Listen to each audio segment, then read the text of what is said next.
Previous video we have discussed all the following topics.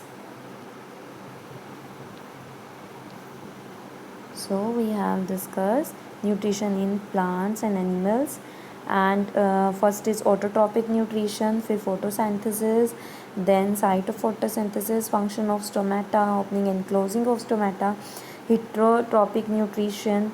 Heterotrophic के अंदर हमने पढ़ा था saprotrophic nutrition, holozoic nutrition, parasitic mode of nutrition.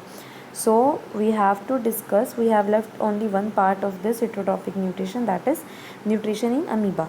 Amoeba is a unicellular organism. आपको पता है what is unicellular organism? Unicellular organism means the microorganism which have only single cell.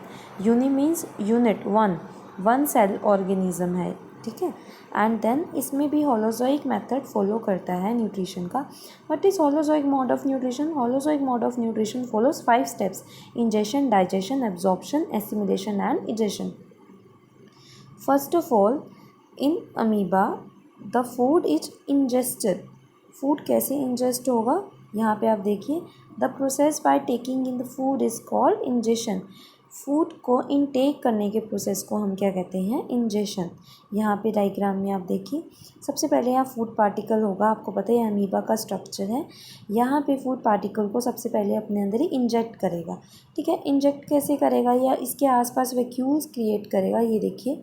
And then उसके बाद ये स्लाइटली यहाँ पे क्लोज हो जाएगा, ठीक है. क्लोज होने के बाद इसको अपने अंदर पूरी तरह से ले लेगा. पूरी तरह से लेने के बाद यहाँ पे इस फूड की एब्जॉर्प्शन होगी.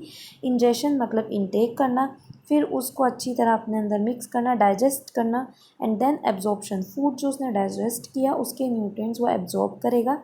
देन एसिमिलेशन मीन्स कि वो उस न्यूट्रिएंट्स को जो उसने फूड से एब्जॉर्ब किए उसको अपनी पूरी बॉडी में स्प्रेड करेगा, एसिमिलेट करेगा. एंड देन जो वेस्ट प्रोडक्ट होंगे, जो अनडाइजेस्टेड फूड होगा, वो जैसे ही उसने इंजेक्ट किया था आसपास वैक्यूल बना के, वैसे ही वो इजेक्ट आउट कर देगा. So this process is egestion, ठीक है. I have also written all the defines here: ingestion, digestion, absorption, assimilation and egestion. You may also read from this. Then our next topic is structure of human digestive system. We have clear up to nutrition, autotrophic and heterotrophic nutrition. So our next topic is structure of human digestive system. Human digestive system composed of two main groups of organs. Two main group of organs are, first are alimentary canal, and then second is associative glands or digestive glands. The alimentary canal composed of mouth, esophagus, pipe, stomach, small intestine and large intestine, and associated glands or digestive glands mean that is all the glands which are associated in digestion. First is salivary glands, then gastric glands, then liver, and last gland is pancreas. Okay, now we discuss turn by turn all the glands and all the digestive organs. So first organ from which the food is intaken in our body is buccal cavity. You know, the mouth has teeth and tongue. Salivary glands are also present in the mouth, ठीक है. हम mouth से food लेते हैं and teeth and tongue इसमें help करते हैं. टंग के अंदर हमारे गस्ट्ररी रिसेप्टर्स होते हैं जो कि सेंसेस ऑफ टेस्ट, या फिर आप सिंपल लैंग्वेज में इसको क्या कहते हो कि हमारे टंग के अंदर क्या होते हैं? टेस्ट बर्ड्स होती हैं, ठीक है. आप नॉर्मली कह सकते हो कि हमारे टंग में क्या प्रेजेंट होती हैं? टेस्ट बर्ड्स प्रेजेंट होती हैं, जिसकी वजह से हमें किसी भी चीज़ का टेस्ट आइदर वो सॉर है, बिटर है, वो पता चलता है. Tongue helps in turning over the food so that saliva में प्रॉपरली मिक्सड इन इट, ठीक है. Teeth help in breaking down the food. आपको पता है टीथ के हमारे पास टाइप्स होते हैं. पहले हमारे पास इंसीजर्स होते हैं, फिर हमारे canines, then premolars and last are molars. Premolars and molars का काम सेम होता है. प्री मोलर्स एंड मोलर्स दो both are used for grinding of food, ठीक है. These both are used for grinding of food. Canines are used for biting and आपके जो incisor होते हैं they are used for tearing और cutting the food, ठीक है. So these are the function of tongue and teeth in buccal cavity. Then saliva, salivary glands secrete saliva. You know, in our mouth salivary glands are present. glands secrete enzyme saliva. ठीक है, these enzymes salivary amylase, enzyme कौन सा होता है saliva के अंदर? Salivary amylase. हमारे mouth के अंदर सलाइवरी ग्लैंड्स के अंदर सलाइवा प्रेजेंट होता है जो क्या सेक्रेट करता है? सलाइवरी अमाइलेज एंजाइम सेक्रेट करता है। ये और नेम्स आपको लर्न करने की नीड नहीं है, ठीक है। सलाइवरी अमाइलेज क्या करता है हमारे माउथ के अंदर? सलाइवरी अमाइलेज हाइयर शुगर्स को कन्वर्ट करता है सिंपलर शुगर्स में, ठीक है। What does salivary amylase do? Salivary amylase convert higher and complex sugar, ठीक है, हाइयर या फिर कॉम्प्लेक्स शुगर को किस में चेंज करता है? आपके सिंपलर शुगर सब्सटेंसेस में, ठीक है। किस में चेंज करेगा ये? सिंपलर शुगर सब्सटेंसेस में, ठीक है, सिंपल शुगर में चेंज करेगा ये। देन हमारे पास मेन फंक्शन, अब शुगर्स आपको मैंने बताए थे क्या होते हैं? Sugars are carbohydrates. प्लांट से हमें फूड मिलता है, फूड किस फॉर्म में मिलता है? कार्बोहाइड्रेट्स की फॉर्म में। तो starch carbohydrates, higher complex carbohydrates कौन से हैं? स्टार्च, ठीक है। ये हमारा कैसा है? Higher complex carbohydrate. स्टार्च को सलाइवरी अमाइलेज किस में कन्वर्ट कर देगा? सिंपलर शुगर, माल्टोज या फिर ग्लूकोज में, ठीक है, आइदर माल्टोज में या फिर ग्लूकोज में कन्वर्ट कर देगा, विच आर सिंपलर शुगर्स, ठीक है। तो यहाँ पे मतलब हमारे माउथ में क्या हुआ?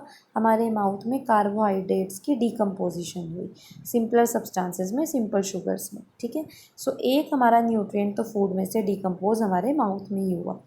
देन हमारा जो फूड है वो कहाँ पे जाता है? सबसे पहले आपके हमने पढ़ा माउथ में टंग एंड टीथ के हेल्प से, यहाँ पे आपने जो पढ़ा माउथ में टीथ एंड टंग की हेल्प से, फिर उसके बाद क्या होता है? सलाइवरी ग्लैंड्स उस पर एक्ट करती हैं और उनमें शुगर्स को हाइयर शुगर्स को स्मॉलर शुगर्स में सेपरेट करते हैं। फिर ओसोफेगस पाइप के थ्रू फूड कहाँ जाता है? स्टमक के अंदर। ओसोफेगस पाइप किसके लिए रिस्पॉन्सिबल है? Parasitic movement. यहाँ इस पे 1 मार्क क्वेश्चन आता है, व्हाट आर पैरासिटिक मूवमेंट।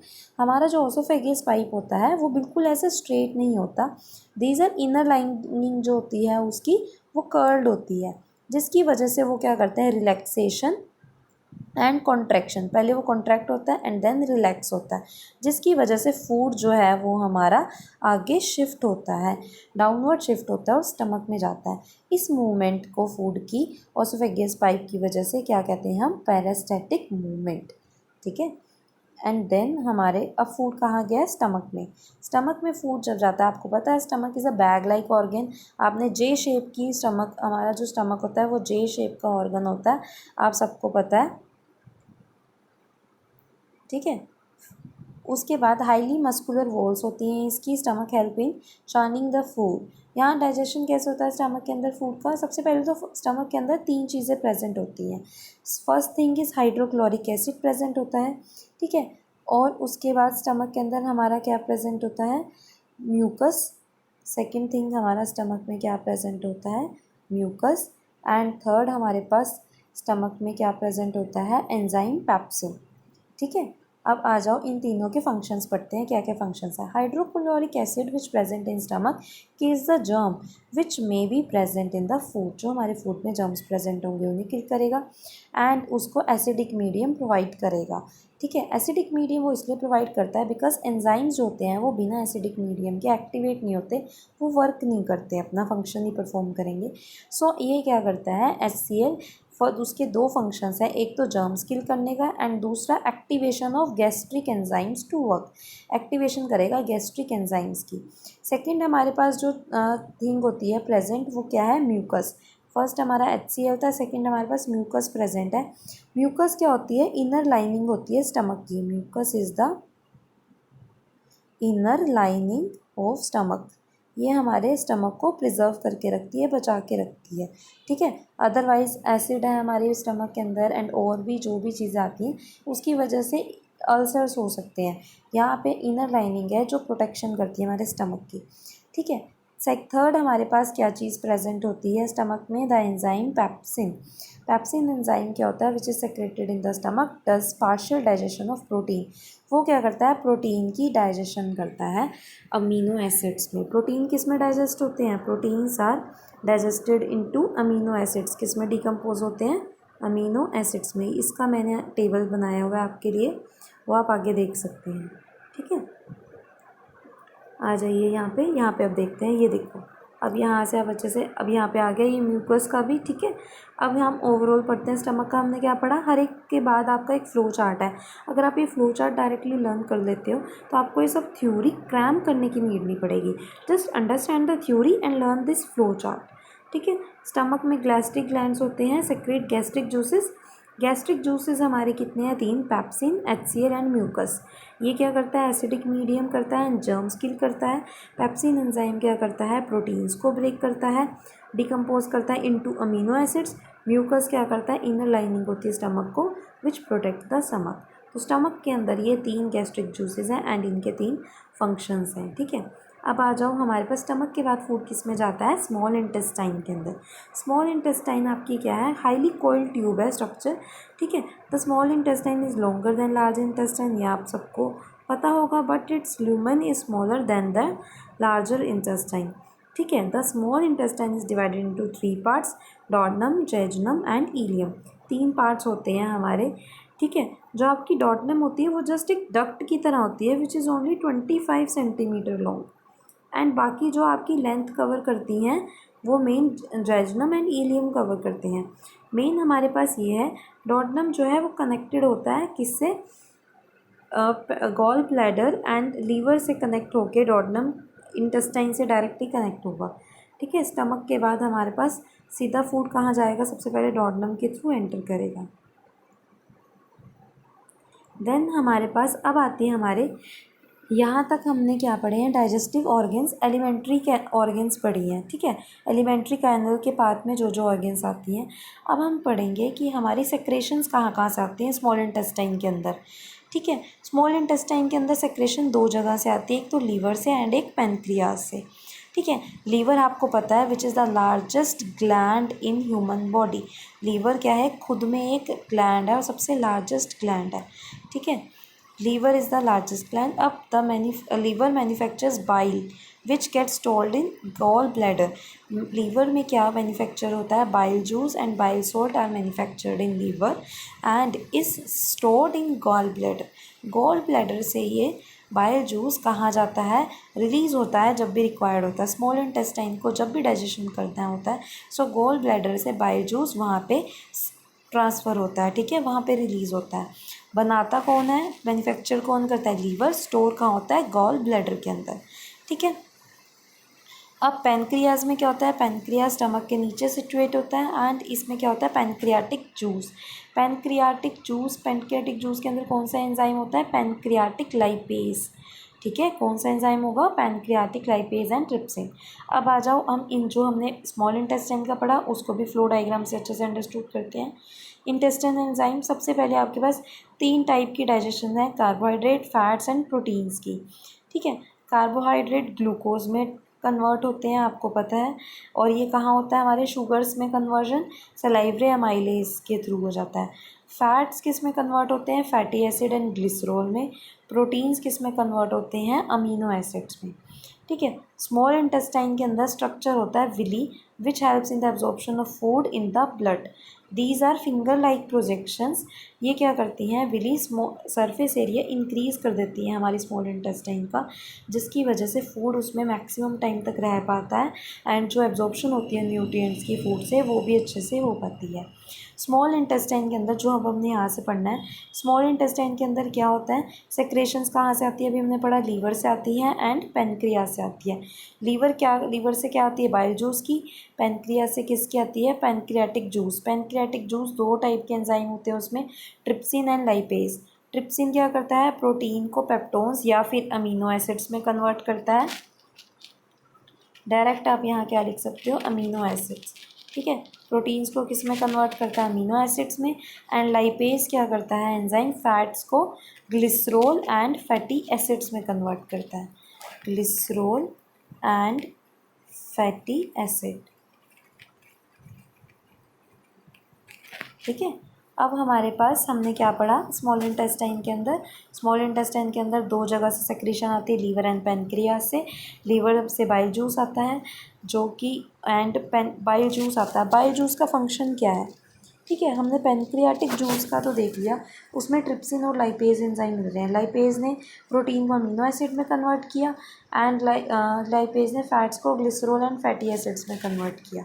ठीक है, अब हमारे पास जो बाइल सॉल्ट था उसका क्या फंक्शन है, बाइल जूस का क्या फंक्शन है हमारे पास, ये मैं आपको बताती हूँ। बाइल जूस के अंदर हमारे पास क्या होगा, बाइल जूस इमल्सिफिकेशन में हेल्प करेगा। फैट्स होता है हमारी बॉडी में, उसकी बहुत ही लार्ज ग्लोमरस होती हैं। ठीक है, फैट की कैसी ग्लोमरस होती हैं, बहुत ऐसे बड़ी बड़ी ग्लोमरस होती हैं। ठीक है, अब ये क्या करेगा, फैट्स हमारे जो बाइल सॉल्ट है वो क्या करता है, हमारे फैट्स को किस में कन्वर्ट कर देता है, bile salt convert large molecules of fats into small glomerulus। ठीक है, स्मॉल फैट ग्लोमरस में कन्वर्ट कर देगा। स्मॉल फैट ग्लोमरस में कैसे कन्वर्ट कर देगा, छोटे छोटे ग्लोमरस में। अभी हमारे कन्वर्जन हो जाएगी। ठीक है, अभी बड़ा फैट मॉलिक्यूल जो है वो छोटे छोटे फैट मॉलिक्यूल्स में कन्वर्ट हो चुका है। अब क्या होगा, अब आपका जो एंजाइम है पेनक्रियास से जो कि आ रहा है, पेनक्रियास से कौन सा एंजाइम आ रहा है, लाइपेज। अब वो इन फैट्स को ईजिली डाइजेस्ट कर सकता है, ईजिली डिकम्पोज कर सकता है ग्लिसरॉल एंड फैटी एसिड्स में। क्लियर, हमने क्या किया यहाँ पे, एंजाइम्स हमारे इंटेस्टाइनल एंजाइम हमारे पास आ रहे हैं, लीवर से आ रहे हैं, पेनक्रियास से आ रहे हैं। लीवर से बाइल सोल्ट आता है, बाइल सोल्ट क्या करता है, लार्ज फैट की ग्लोमरस को स्मॉल ग्लोमरस में कन्वर्ट कर देता है। फिर पेनक्रियास से लाइपेज एंजाइम इन स्मॉल ग्लोमरस को कन्वर्ट करता है, इनको मतलब डाइजेस्ट करता है, ग्लिसरॉल एंड फैटी एसिड्स में कन्वर्ट कर देता है। तो अब जाके हमारे पास मतलब फ़ैट्स की डाइजेशन होती है, वो डायरेक्ट नहीं होती कि डायरेक्ट फ़ैट्स डाइजेस्ट होगी ग्लिसरॉल एंड फैटी एसिड में। सबसे पहले बाइल सॉल्ट को क्या करना पड़ता है, उस लार्ज फैट्स की बोल्स को, ग्लोमरस को छोटे छोटे फैट ग्लोमरस में ब्रेक करना पड़ता है, तब जाके एंजाइम इस पर काम कर पाता है। ठीक है, एंड सेकंड एंजाइम क्या करता है, प्रोटीन को अमीनो एसिड्स में चेंज करता है।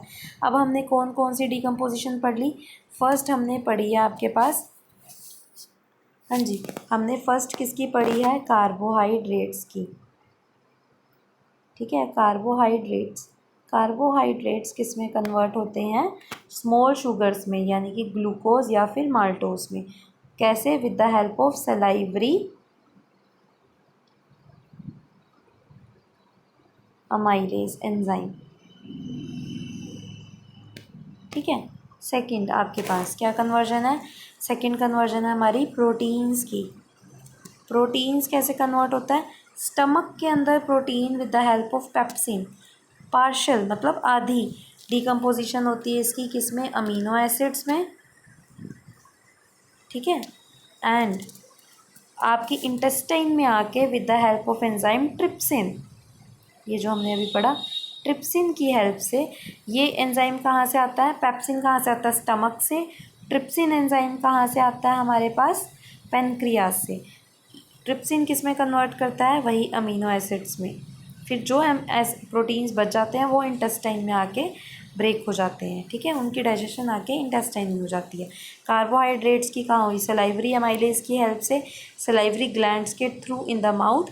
प्रोटीन की डाइजेशन कैसे हुई, pepsin enzyme and trypsin enzyme के through. Pepsin is present in stomach, trypsin is release from pancreas.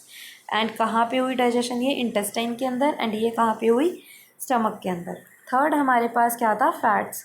Fats की डाइजेशन हमारे पास कैसे हुई है, फैट्स की सबसे पहले क्या होती है, इमल्सिफिकेशन। फैट्स को लीवर ने सबसे पहले, लीवर से क्या आया, लीवर से कौन सा सॉल्ट आया हमारे पास, बाइल सॉल्ट। बाइल सॉल्ट ने फैट्स को क्या किया, लार्ज ग्लोमरस को छोटे छोटे ग्लोमरस में डिसोसिएट किया। ये इस प्रोसेस को हम क्या कहते हैं, लार्ज ग्लोमरस से छोटे छोटे ग्लोमरस में फैट्स के डिकम्पोज होने को इमल्सिफिकेशन। अब इन फैट्स की डिकम्पोजिशन हुई with the help of enzyme lipase, जो कि हमारे पास कहाँ से आया, पेनक्रियास से, लाइपेज से। एंड वो किस में कन्वर्ट हो गया, ग्लिसरॉल में। ठीक है, सो ये हमारे पास तीनों टाइप आपके कार्बोहाइड्रेट्स, आपके फर्स्ट हमने किसको कन्वर्ट किया, कार्बोहाइड्रेट को ग्लूकोज के अंदर, प्रोटीन को कन्वर्ट किया अमीनो एसिड्स के अंदर, फैट्स को पहले ब्रेक किया एंड देन कन्वर्ट किया ग्लिसरॉल के अंदर। इनके एंजाइम्स भी आपको याद रखने हैं, किस एंजाइम के थ्रू हमने किसको कन्वर्ट किया और ये एंजाइम कहाँ से आते हैं और ये रिएक्शन कहाँ पे हो रही है, ये तीनों चीज़ें आपको याद रखनी है। ठीक है। नेक्स्ट हमारे पास अब जो आता है वो क्या आता है, जो डाइजेशन है आपका वो जेजनम में नहीं होता, हमारे पास कहाँ पे होता है, अभी मैंने आपको बताया था डाइजेशन कहाँ पे होता है, विलीज में होता है। Villis increase the surface area inside the ileum so that optimum absorption वहीं पे हो जाती है। इलियम जो आपकी छोटी सबसे छोटी लेंथ की ट्यूब है किसमें, स्मॉल इंटेस्टाइन के अंदर, वहाँ पे क्या होता है, जैसे आपकी ये ट्यूब है इसके अंदर न्यूमरस ऑफ, इसको अगर हम हाईली माइक्रोस्कोप से देखें इसके अंदर numerous of finger like structure होते हैं। ठीक है। आपकी ये ट्यूब मतलब नॉर्मल ऐसे नहीं होती, वो कैसे होती है, उसके अंदर बहुत सारे फिंगर लाइक स्ट्रक्चर्स हैं। ठीक है। ऐसे ये फिंगर लाइक स्ट्रक्चर्स क्या करते हैं, इसके अंदर फूड अच्छी तरह चला जाता है, जहाँ पे फूड मैक्सिमम टाइम तक रह सकता है। ये इसकी दूसरी साइड इंटेस्टाइन की, यहाँ पे भी सेम ऐसे होता है, बहुत सारे फिंगर लाइक स्ट्रक्चर्स हैं। ये फिंगर लाइक स्ट्रक्चर में फूड अच्छे से एब्जॉर्ब होगा एंड यहाँ पे आपके पास काफ़ी टाइम तक फूड रहेगा, जिसकी वजह से मैक्सिमम न्यूट्रिएंट्स यहाँ पे एब्जॉर्ब हो जाएंगे। ये क्या करते हैं, रिड्यूस करते हैं सरफेस एरिया को, इंक्रीज़ करते हैं सरफेस एरिया को, बट जगह कम कर देते हैं। ठीक है। कम स्पेस में मैक्सिमम जगह मिल रही है फूड को एब्जॉर्ब होने के लिए। सो मेन डाइजेशन कहाँ होता है, इंटेस्टाइन के अंदर, विलीज में। लार्ज इंटेस्टाइन में क्या होता है, जो आपका अनअब्जॉर्ब्ड फूड है वो आपका कहाँ आ जाता है, लार्ज इंटेस्टाइन के अंदर। अनडाइजेस्टेड फूड आपका कुछ वाटर एंड सॉल्ट जो होते हैं वहाँ पे वो एब्जॉर्ब होते हैं, जो वाटर एंड सॉल्ट्स रह जाते हैं एंड देन लार्ज इंटेस्टाइन से वाटर एक्स्ट्रा एब्जॉर्ब होके एंड जो रह जाता है, जो एक्सेस में होता है, वो कहाँ हो जाता है, हमारी बॉडी से एनएस के थ्रू रिमूव हो जाता है, which is known as egestion. So ये था हमारा पूरा का पूरा the human digestive system. Thanks for watching this video.